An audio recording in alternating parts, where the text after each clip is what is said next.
और विशेष रूप से जब भस्मारती हुई तब तो मुझे ऐसा लग रहा था कि सब कुछ पंचतत्व में विलीन होता चला जा रहा है। मेरे लायक जो भी सेवा हो उसमें मुझे लगाए रखें। तो उनके चरणों में आया था, बहुत प्रसन्नता हो गई और मेरे बहुत दिनों की इच्छा पूर्ण उन्होंने ही की है।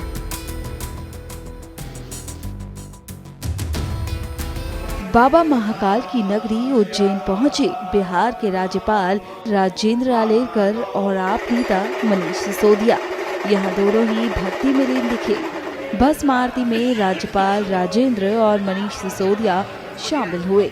इसी कड़ी में पुजारियों ने राज्यपाल और आप नेता को उपहार भेंट किया। मैं आज बाबा महाकाल के दर्शन के आया ऐसा कहना गलत होगा, क्योंकि उन्होंने बुलाया है दर्शन देने के लिए।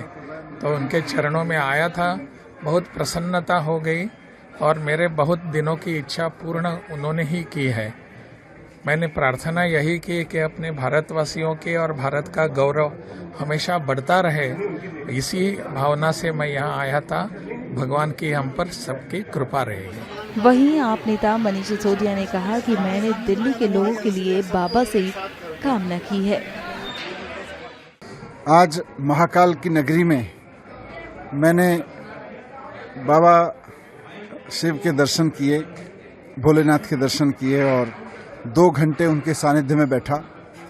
बहुत ईश्वरीय अनुभूति हुई, शिवमय अनुभूति हुई।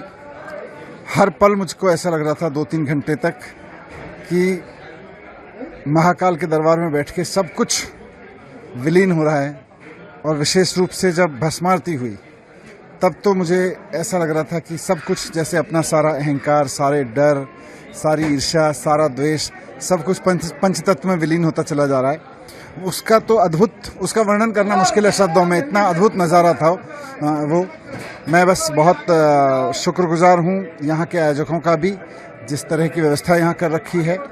और यहाँ सारा सब कुछ शिवमय है यहाँ पे। बहुत अच्छा लगा मुझको।